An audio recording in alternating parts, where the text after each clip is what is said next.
Probably the perks of first class. Maybe we should go find those seats. Right now, I just need some Wi-Fi so I can upload these pictures.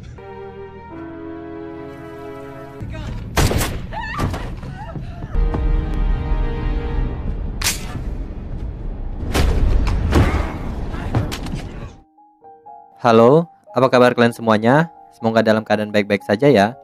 Kembali lagi bersama kami di Mancat Channel. Kali ini kami akan mereview film yang diangkat dari kisah nyata yang berjudul 1517 to Paris. Film ini bercerita tentang 3 orang pemuda yang sedang berlibur tur ke Eropa, di mana mereka tidak sengaja berhasil mencegat terjadinya peristiwa penembakan massal di kereta. Jika seandainya mereka bertiga tidak sigap dan tidak ada di sana, mungkin sudah terjadi kehilangan 500 korban jiwa di dalam kereta tersebut. Yang mana seorang teroris ingin bersiap-siap menembaki penumpang yang ada di kereta dari Amsterdam menuju Paris. Lalu, beruntungnya di sini, teroris tersebut langsung dicegat oleh 3 orang sahabat yang sedang berlibur. 2 di antara mereka merupakan tentara Amerika Serikat. Yang lebih uniknya lagi, film ini ditulis oleh Anthony Saddler, yaitu salah satu dari pahlawan atas peristiwa tersebut. Serta film ini diperankan langsung oleh mereka bertiga dalam kisahnya, yaitu Anthony Saddler, Alex Karlatos, dan Spencer Stone. Sebenarnya, film ini memiliki alur maju dan mundur, yang mana kisah 3 sahabat ini dimulai semenjak mereka berkenalan satu sama lain saat masuk sekolah menengah. Saya sendiri cukup pusing dengan alurnya. Namun, dengan sepotong roti dan secangkir kopi, si Don berhasil mereviewnya secara alur maju saja, sehingga kalian semua bisa menikmati filmnya secara utuh. Mantap, Don. Oke, tak perlu berlama-lama, ambil earphone, jauhi keramaian, dan posisikan tubuh senyaman mungkin. Langsung saja ke alur ceritanya.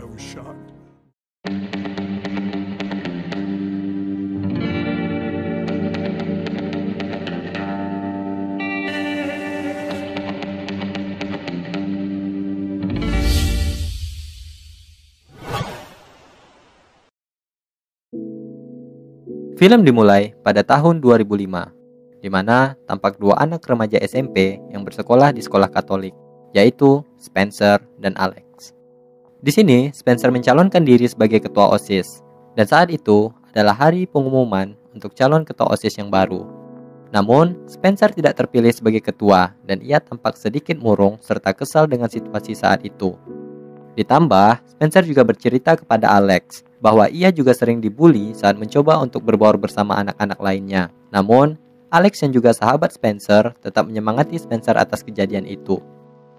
Pada saat guru mereka melihat Alex dan Spencer berkeliaran di lorong sekolah saat kelas telah dimulai, di sini guru itu menegurnya dan meminta mereka untuk masuk ke kelas. Namun, mereka malah menolaknya dan guru itu meminta menunjukkan surat izin.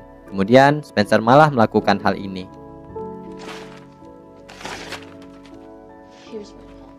Kurang aja anak koma.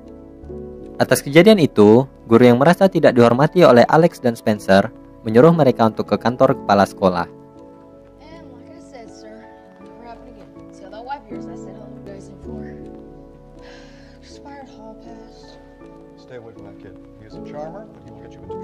Di hari berikutnya, orang tua Alex dan Spencer dipanggil ke sekolah atas kelakuan anaknya. Guru itu menjelaskan bahwa Spencer sangat tertinggal dalam hal membaca, sedangkan Alex lebih sering melamun daripada memperhatikan pelajaran yang berlangsung. Karena hal itu, guru tersebut menyarankan agar Alex dan Spencer untuk melakukan terapi pengobatan. Namun, ibu Spencer yang merasa anaknya baik-baik saja menolak dengan tegas dan beranjak pergi. Di hari selanjutnya, saat Alex dan Spencer mengikuti jam pelajaran olahraga, di sana mereka melihat anak yang dihukum bersama mereka saat di kantor kepala sekolah, yaitu Anthony. Anthony saat itu yang sedang bermain basket sendirian dihampiri oleh Alex dan Spencer untuk berkenalan. Saat berkenalan, tiba-tiba bola basket mendarat di kepala Anthony. Seketika, Anthony pun marah dan berkata kasar kepada anak yang melemparinya itu. Karena Anthony berkata kasar, guru yang mendengarnya langsung menegur Anthony untuk tidak berkata demikian di sekolah Katolik. Namun, Anthony yang saat itu kesal malah meledek guru itu dan akhirnya Anthony disuruh ke kantor kepala sekolah atas kesalahan tersebut. Wes, ini anak berani banget. PKS. Kemudian, Alex dan Spencer yang mentertawai guru itu juga disuruh untuk keluar dari pelajaran tersebut. Di sini, Alex, Spencer, dan Anthony tampak menjadi teman dekat atas peristiwa tersebut. Saat pulang sekolah pun, Anthony datang ke rumah Spencer untuk bermain. Spencer menunjukkan senjata mainannya yang sangat lengkap dan mengajak Anthony untuk bermain perang-perangan bersama Alex. Saat malam hari, ibu Spencer mendapati telepon dari tetangganya bahwa rumahnya telah didekorasi dengan tisu toilet oleh Spencer dan Anthony. Mendengar hal itu, ibu Spencer langsung mendatangi kamar Spencer dan berkata bahwa ia kecewa atas tingkah Spencer selama ini, karena selalu berbuat onar saat di sekolah maupun di lingkungan rumahnya. Namun, Spencer hanya meminta maaf atas perilakunya tersebut kepada ibunya. Setelah itu, Spencer berdoa kepada Tuhannya untuk menemukan kedamaian dalam dirinya tersebut. Saat pelajaran sejarah di sekolah, Spencer dan Alex yang sejatinya menyukai dunia militer malah menanyakan kepada gurunya tentang rencana perang lain setelah Perang Dunia Kedua. Lalu, gurunya memberikan sebuah cetakan kepada mereka bertiga. Setelah pulang sekolah, tiga sahabat itu bermain perang-perangan di hutan. Anthony berkata bahwa ia ingin pindah sekolah karena di sekolah mereka saat itu memiliki aturan yang sangat ketat. Mereka berkata bahwa akan selalu merindukan Anthony dimanapun berada dan selalu mengirim surat kepada Anthony. Setelah itu, Anthony pun pergi meninggalkan Alex dan Spencer. Di hari berikutnya, orang tua Alex dan Spencer kembali dipanggil ke sekolah. Di sana, kepala sekolah menyarankan agar Alex tinggal bersama sang ayah. Oh ya, ibu Alex merupakan single parent ya. Don, sikat. Tak terima akan hal itu, ibu Alex memarahi kepala sekolah karena ia telah mencampuri urusan pribadinya dan segera pergi. Di sini, kesedihan Spencer belum selesai, yang mana Alex dikirim ke sekolah lain dan tinggal bersama ayahnya. Melihat hal itu, Spencer berlari untuk mengucapkan salam perpisahan kepada Alex yang akan tinggal bersama ayahnya. Sadia. Saat malam, Spencer yang tampak murung didatangi oleh ibunya untuk menyemangati Spencer dan berkata bahwa ia bisa mengunjungi Alex kapan saja. Beberapa tahun kemudian, kita diperlihatkan Alex yang sudah dewasa mengikuti jam pelajaran kuliah. Di sana, ia ditanya oleh sang dosen tentang pekerjaan apa yang ia sukai. Kemudian, Alex menjawab bahwa ia selalu tertarik untuk bergabung ke militer. Di tempat lain, kita juga diperlihatkan pemeran asli Spencer yang sudah beranjak dewasa. Saat itu, ia sedang bekerja di sebuah kafe bernama Jamba Juice. Ternyata, di depan kafe tempat ia bekerja sedang ada pendaftaran militer Amerika Serikat. Tak lama, datanglah seorang tentara mendatangi kafe tersebut untuk membeli minuman. Sambil membuat minuman yang dipesan, Spencer bertanya divisi mana tentara itu berada. Lalu, tentara itu mengatakan bahwa ia berada di divisi Angkatan Laut. Setelah itu, Spencer menggratiskan minuman tentara itu karena ia menganggap bahwa tentara telah berjasa menyelamatkan banyak nyawa. Singkat cerita, malam pun tiba. Spencer yang saat itu bersama Anthony sedang menonton pertandingan football. Spencer mengatakan bahwa telah mengirim pesan kepada Alex tentang keinginannya bergabung mengikuti uji coba para rescue Angkatan Udara. Mendengarkan hal itu, Anthony tidak yakin karena kondisi fisik Spencer yang tidak mumpuni di dunia militer. Dan juga, ia yakin bahwa Spencer juga tidak memiliki niat. Spencer yang memiliki mental kuat akan membuktikannya kepada Anthony bahwa ia pasti akan bisa masuk ke militer. Once you begin to discover who you are, then you really realize the struggle of life. When you're working on a dream. Setelah berhari-hari latihan fisik, akhirnya Spencer berhasil membuktikannya bahwa ia lolos dengan nilai tertinggi di tes ujian fisik. Lalu, ia tes kesehatan dan akhirnya menunggu hasil posisi yang akan ia tempatkan. Namun, setelah namanya dipanggil, ia tidak menemukan posisi yang ia inginkan, yaitu para rescue. Lalu, tentara itu bilang bahwa Spencer tidak memenuhi syarat untuk bidang para rescue. Ia sempat protes dengan nilai fisiknya yang tinggi, namun hal tersebut tidak bisa menjadi acuan sebab nilai kedalaman persepsi Spencer yang tidak cukup. Tentara itu juga mengatakan jika ia tidak bisa memiliki kedalaman persepsi, maka kau tidak bisa masuk ke para rescue. Saat di rumah, Spencer sangat kecewa karena ia tidak bisa ditempatkan yang ia inginkan. Kemudian, ibunya menenangkan Spencer dan memberi saran agar Spencer mengajukan banding, tetapi Spencer menolak solusi ibunya. Ia merasa semua yang ia lakukan selama ini sia-sia karena gagal dalam tes kedalaman persepsi. Kemudian kita berpindah di mana Spencer kini sedang bersama Anthony di hotel. Spencer berbicara tentang dinasnya, bahwa ia akan latihan dasar militer di Texas. Setelah itu, ia menceritakan bahwa ia gugur di bidang para rescue karena telah gagal dalam tes kedalaman persepsi. Dan akhirnya ia ditempatkan di Sere, yang mana itu berbeda dengan yang ia inginkan. Spencer ingin berada di pasukan tempur atau perang dan ingin menyelamatkan nyawa banyak orang. Kemudian, Anthony menyemangati dan berkata bahwa di bidang manapun yang ia tempatkan, ia selalu membantu nyawa banyak orang. Dan singkat cerita, tibalah Spencer di Texas untuk latihan dasar kemiliteran. Saat jam makan siang, Spencer masih sibuk dengan tugas menjahitnya sebab ia ketinggalan dengan teman yang lainnya. Setelah makan, Spencer malah ketiduran di sebuah ruangan dan menyebabkan ia terlambat masuk latihan. Setelah sadar, ia berlari menuju ruang sere, dan ternyata ia terlambat. Semua pasukan angkatan udara telah berada di sana. Dan setelah itu, ia pun dihukum push up oleh sersannya. Saat itu, sersan mengecek tugas menjahit Spencer. Namun, karena jahitannya tidak terlalu ketat dan kurang rapi, hal itu membuat sersan menyuruh Spencer untuk meminta surat eliminasi pada MTL. Oke, di sisi lain, kita melihat Alex diantarkan oleh ibunya ke bandara. Ternyata, Alex yang kini telah menjadi tentara Amerika ditugaskan ke Afghanistan, dan ia pun berpamitan kepada ibunya. Oke, kita kembali lagi ke Spencer. Spencer dan yang lainnya dibawa ke pangkalan Angkatan Udara Amerika Serikat. Mereka pun diedukasi tentang biologi dalam dunia militer. Setelah itu, Spencer dites oleh gurunya saat melakukan penyelamatan terhadap korban perang. Gurunya mengatakan, apa yang kita lakukan jika korbannya terluka di bagian leher? Spencer bingung mau mengatakan apa. Lalu guru itu bilang bahwa dalam situasi ini kita hanya bisa pasrah dan berdoa saja kepada Tuhan. Kemudian Spencer dilatih jiu-jitsu bukan ninjutsu ya, untuk bisa melumpuhkan lawan dengan mengunci lawan di bagian leher. Saat jam istirahat, Spencer menghubungi Alex untuk mengajaknya liburan ke Eropa. Di sini Alex menyetujui ajakan Spencer. Namun, ia harus singgah dulu ke Jerman untuk bertemu dengan kekasihnya. Kemudian, Spencer juga mengajak Anthony untuk liburan juga guys. Singkat cerita, mereka telah tiba di sebuah hotel yang berada di Italia. Spencer dan Anthony menikmati wisata yang ada di Italia sambil menunggu kedatangan Alex.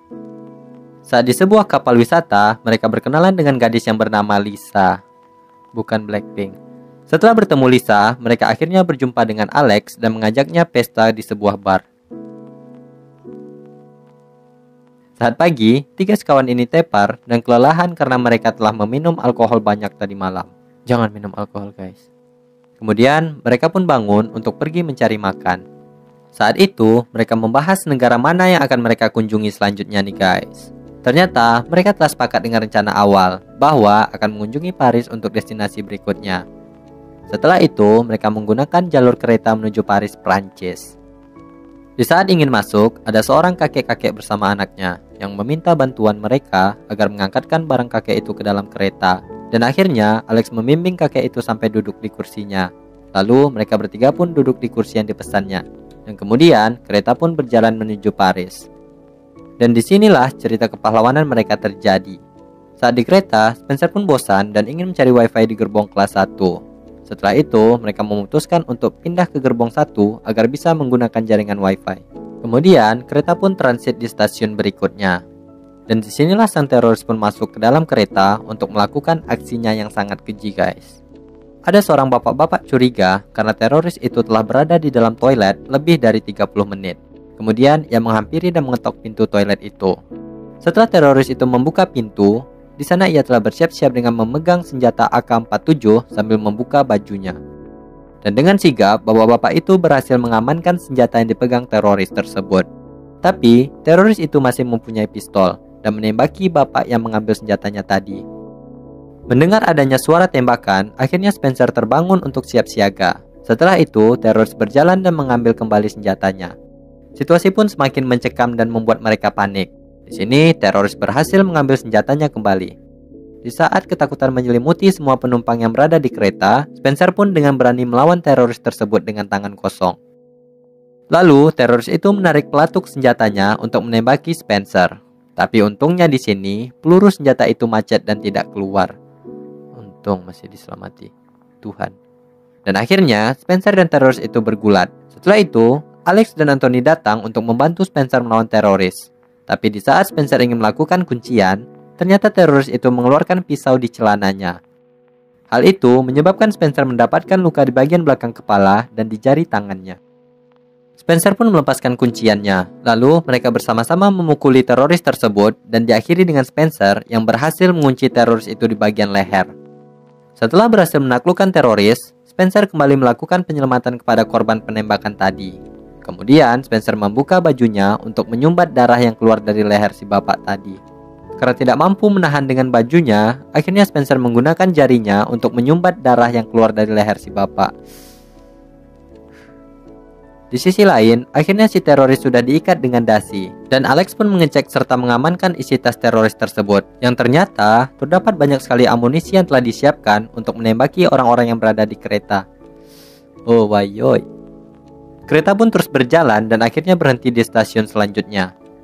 Saat itu, polisi dan tim penyelamatan lainnya telah menunggu kedatangan kereta tersebut. Dan polisi masuk ke kereta untuk mengamankan si teroris, dan para medis pun masuk untuk menyelamatkan korban yang terluka. Dan akhirnya, nyawa korban yang tertembak pun bisa terselamatkan berkat keberanian Spencer.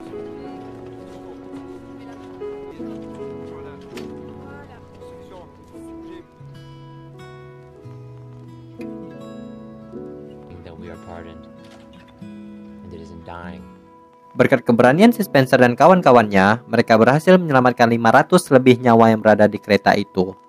Kemudian, mereka bertiga mendapatkan penghargaan dari Presiden Prancis berkat keberanian mereka tersebut.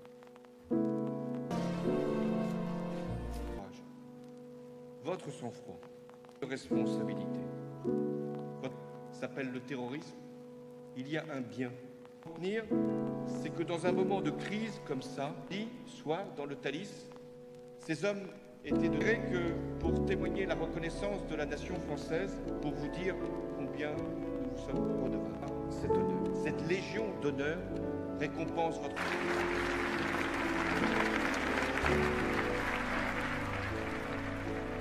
Setelah pulang pun ke Amerika, mereka disambut meriah oleh warga Amerika. Dan Spencer serta Alex mendapatkan penghargaan tinggi dari militernya. Anthony juga mendapatkan penghargaan dari Menteri Pertahanan Amerika Serikat. Dan film pun berakhir. Bravo guys. Dari film ini, kita tidak tahu kapan dan di mana mara bahaya yang menghampiri kita. Kita harus selalu waspada jika mendapatkan situasi yang buruk seperti yang terjadi di film ini. Untung saja Tuhan mengirim mereka bertiga ke dalam kereta tersebut. Kalau tidak, mungkin sudah terjadi banyaknya korban jiwa di sana. Oke, cukup sekian ulasan kali ini. Jika kalian memiliki referensi film untuk di-review, silahkan komen di bawah ya. Sampai jumpa dan terima kasih.